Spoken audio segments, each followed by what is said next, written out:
you were taught that love means betrayal, that being cheated on is totally normal, and that hookups are perfectly fine, safer than being loved, in fact. But then when someone actually cares about you and really sees you, you feel nothing. But then when they disappear or lie or sleep around, that's when you light up inside. The power of your love activates and takes all the romantic energy and throws it away. Now, if you grew up in a family where lying and dysfunction were normal, it can really damage who you're attracted to, how you perceive them, and it can put limits on whether you'll be loved like you long to be loved in your lifetime. This is a trauma wound, and it's not your fault, but the person whose life is getting ruined by these trauma-driven beliefs is yours. So what can you do? My letter today is from a woman I'll call Risa. And she writes, "Dear Anna, context to my past. I've grown up in an environment where my father, all my uncles, and all the guys I've ever known in my life have shown signs of infidelity. All of them cheated on their spouses, their girlfriends, and fiancé." All right, I've got my fairy pencil here. I'm going to go through and circle things I want to come back to on a second reading. But let's go through and see what's happening in Risa's life.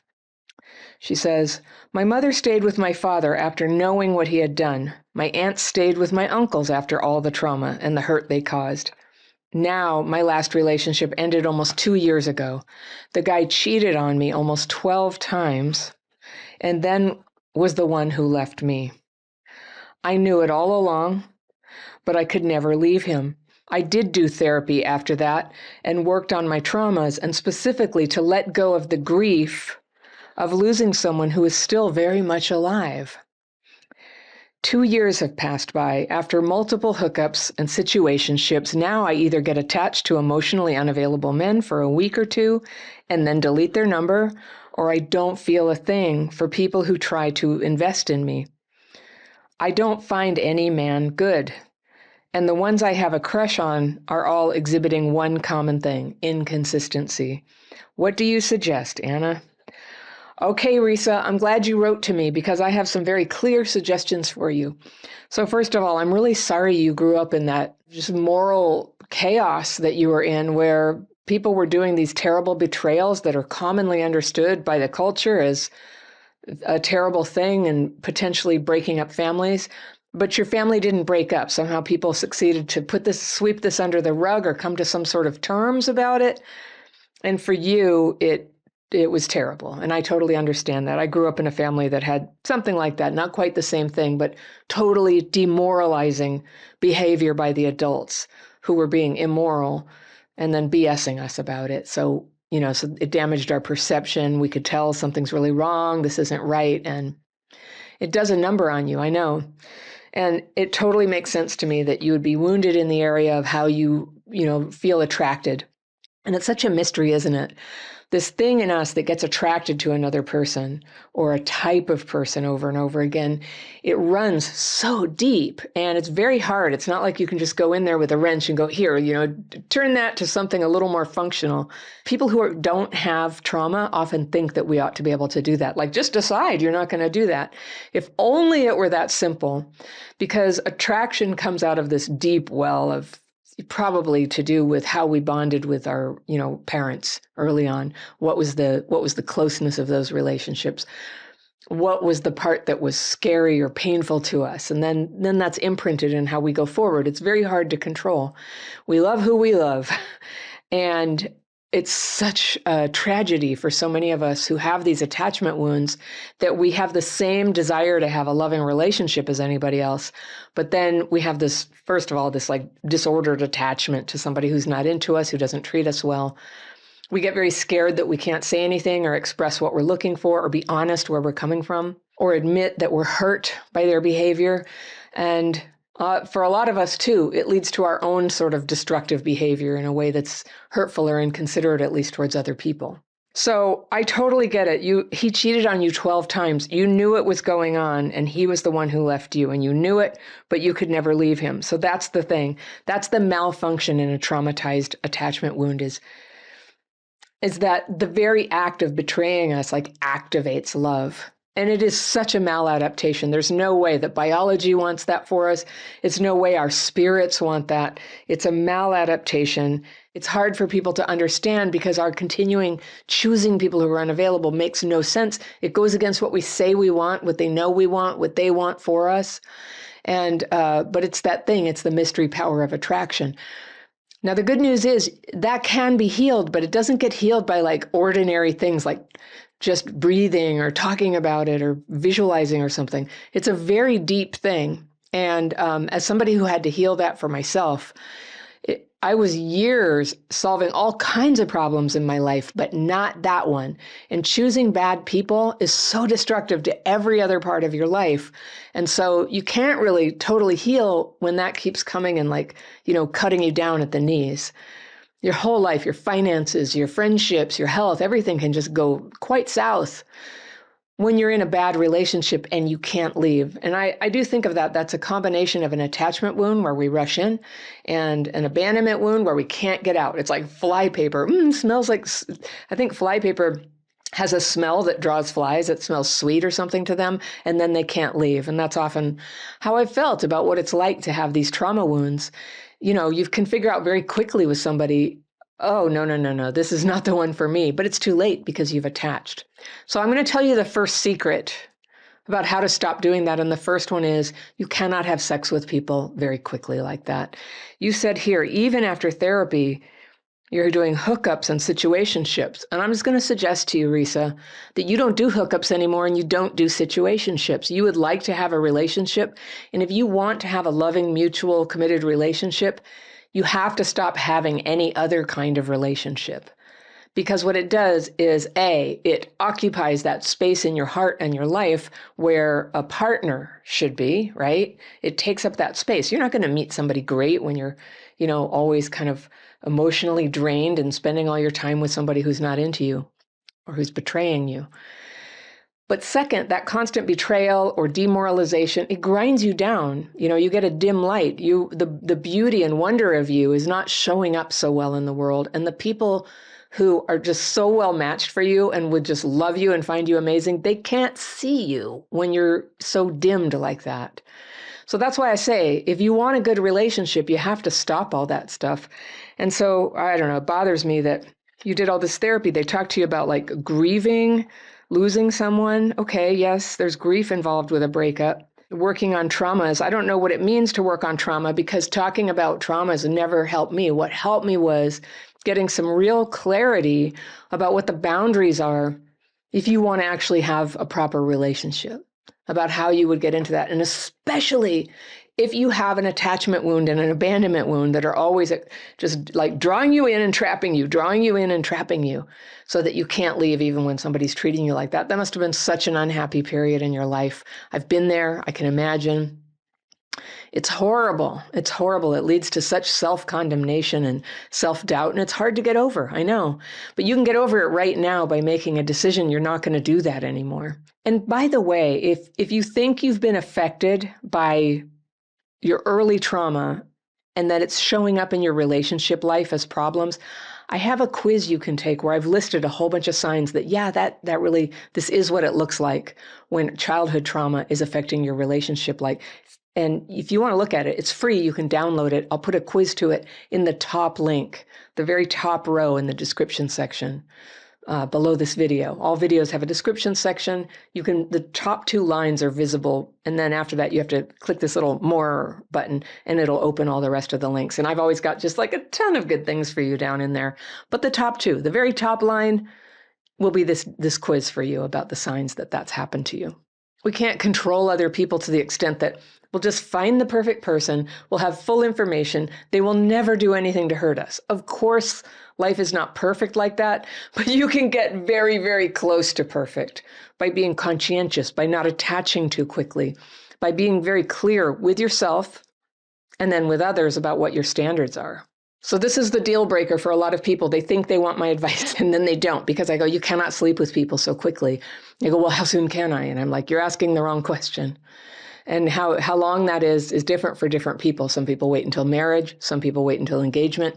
Some people wait a year. Some people wait 6 months.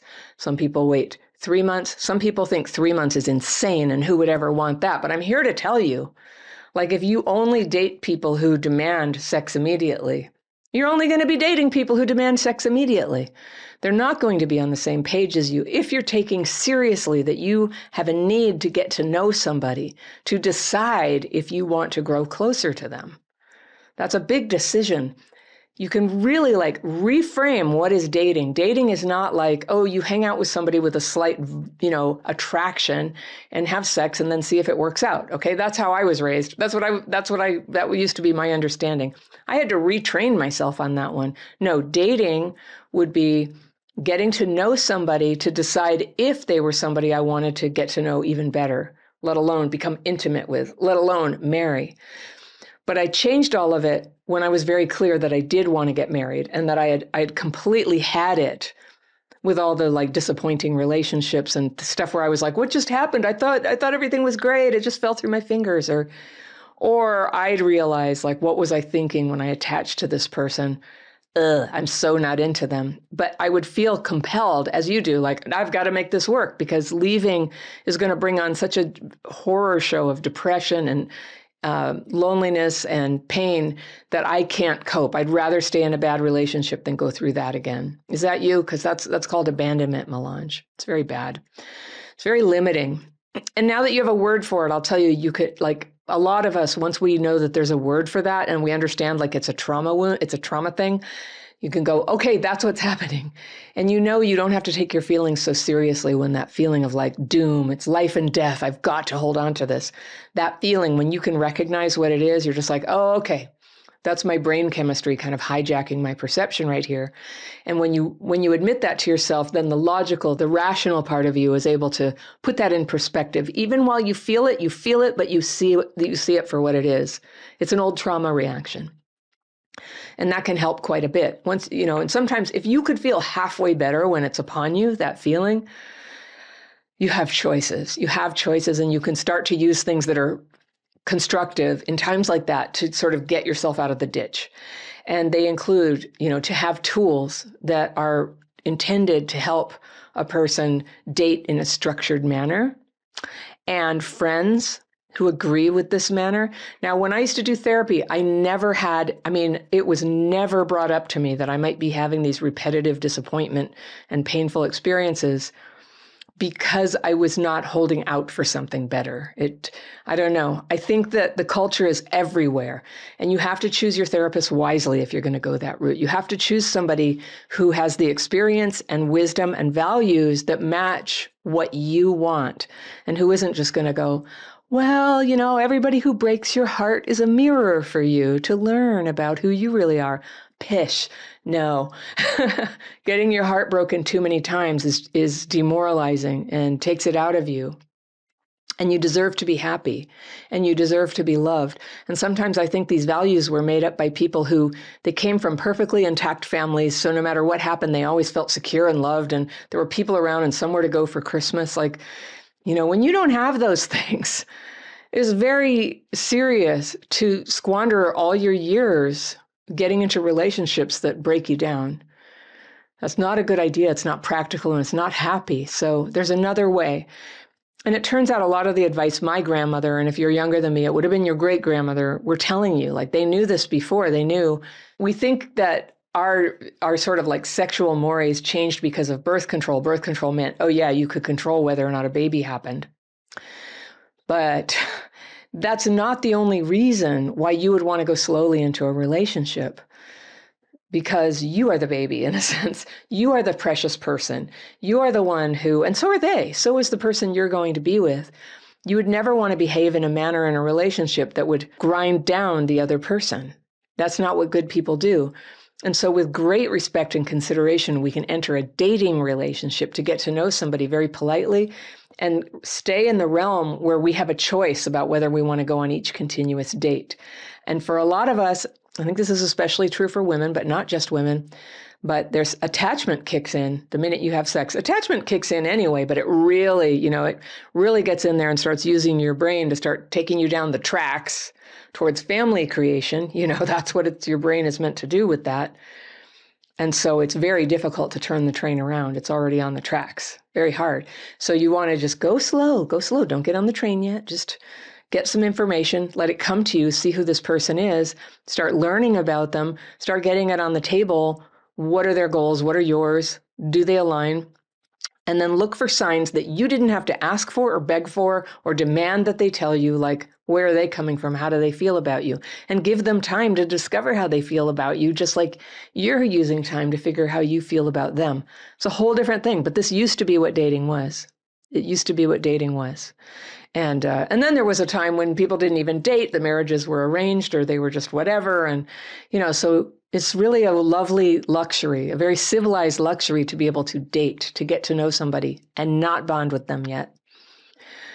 I know that some people say, oh, well, I can do that. I can have casual sex. I can do hookups and I'm fine. And then I can just totally reserve this part of myself that is lovable, intact, not all strung out from all these relationships. And I guess I don't really believe that, but let's give you the benefit of the doubt for people who think that hookups and situationships are fine and don't interfere with that ability to date in the way that I'm talking about.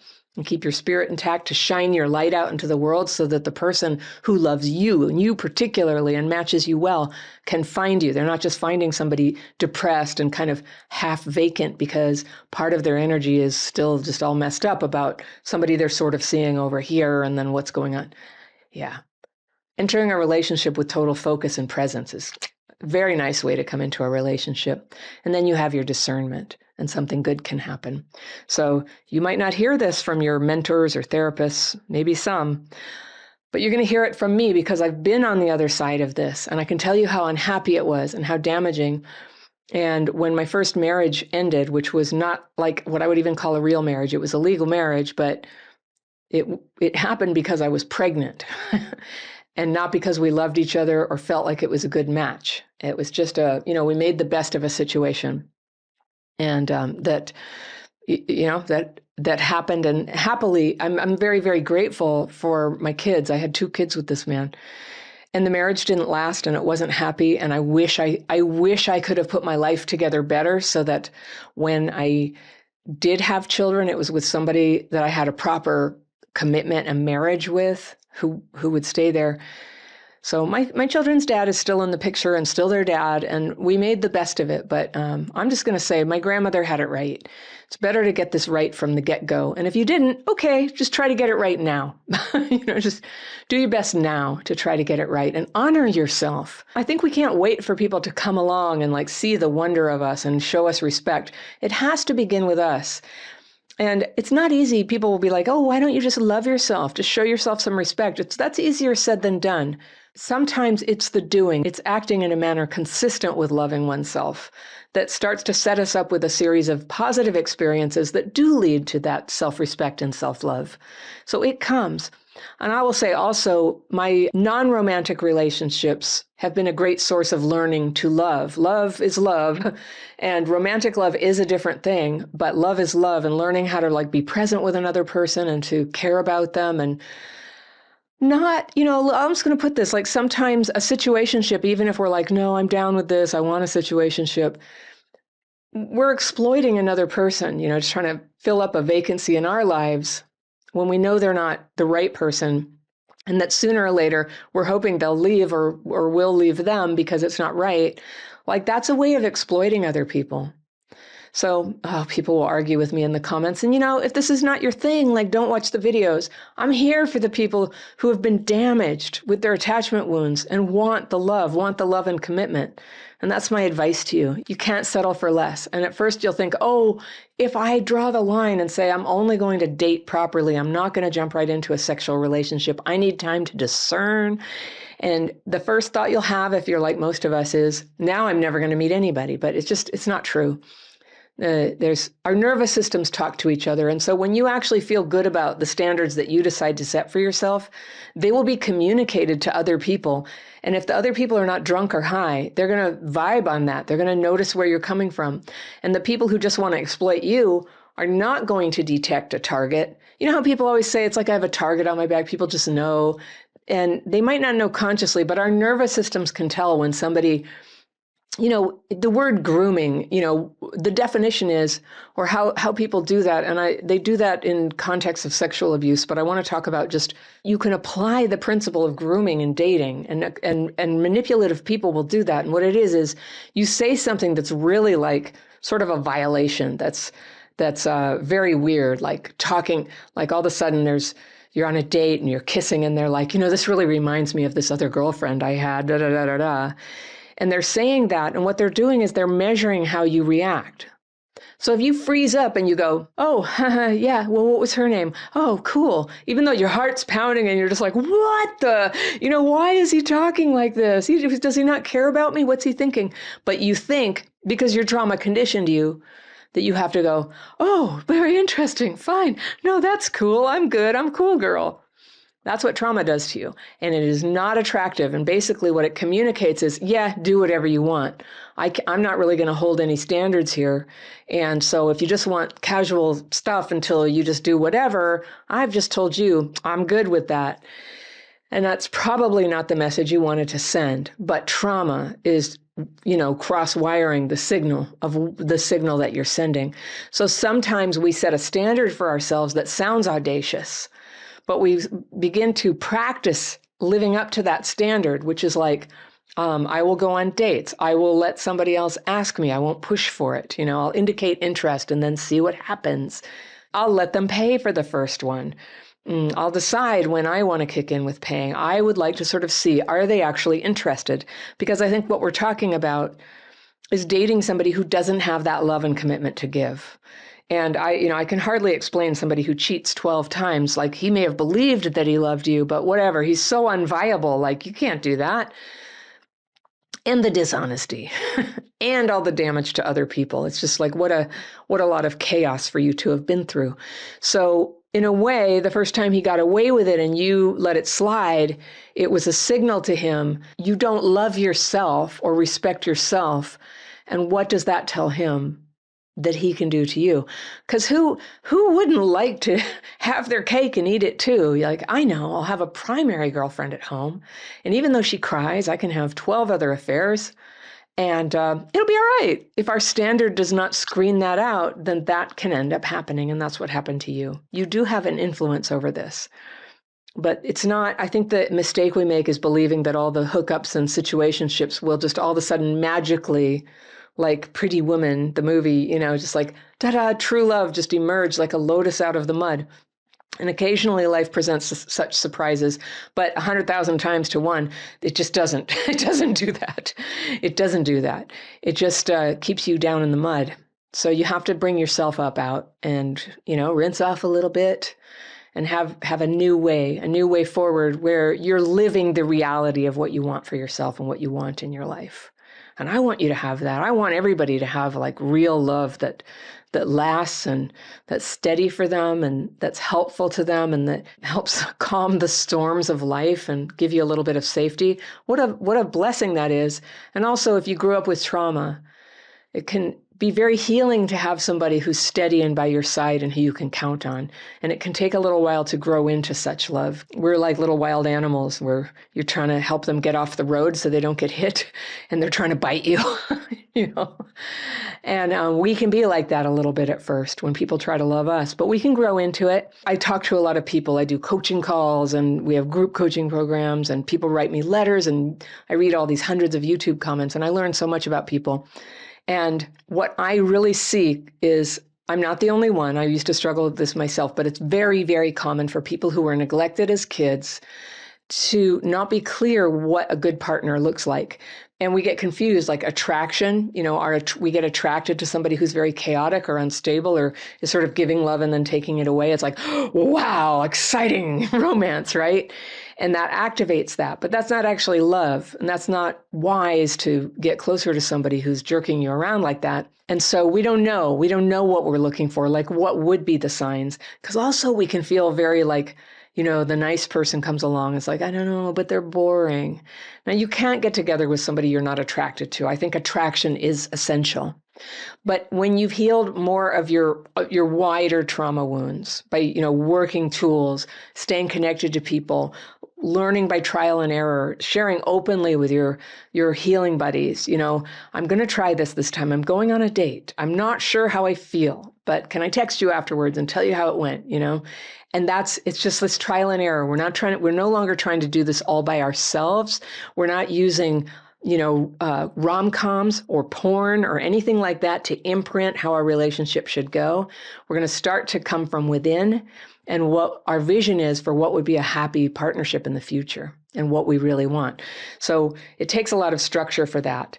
So I have this download for you. I have a whole course for that. It's a dating and relationships course, and you'll find that way down in the description section. But right up on the second line, you will find, I'll give you a free download that lists the signs that somebody is partner material. And you want to watch for these things. And I had to write them down because now I learned by trial and error, and I proved it. I proved their worth because I followed my own advice, and I was able to marry a wonderful guy. And we've now been together for 17 years, married for almost 12. And I'm so glad I did this. And I wish I had known this sooner, but nobody told me. So I'm telling you, these are the signs of a good partner. Second line down in the description section. You can download that. And it's yours. It's yours to keep. It's free. And then if you want, open up. You can see all the other things. We've got coaching programs. We've got other things. But I would like you to have a tool that you can use right now to start turning everything around. And so, Risa, I hope you can hear what I'm saying. I hope you can find the strength to make these changes in your life that probably sound like they're scary or will make you lonely. But it's interesting because the minute you make a decision that you're not going to have these kind of half-love relationships anymore, there's tears. And then in less than an hour, there's this huge whoosh of empowerment. Whoa, I'm living in my integrity. I'm living with the vision of my life that's actually in my heart. And I'm not just walking all over it, sacrificing it, sabotaging it, losing it. I'm living it. And part of your dream of good, positive love is the time period that you're in right now, this minute. It's the period as you're preparing for that love. It's not this is nothing, and then it begins. All of it, this is all part of your journey. So you getting very honest and real about what you want right now is a very good move. If you like this video, I've got one lined up for you that I think you'll love, and that is right here. So an emotionally unavailable person, usually that would be somebody who you're in a relationship with, and they try to be in the relationship, but they can't love you or they can't be present for you. But this is somebody who's just flat out unavailable.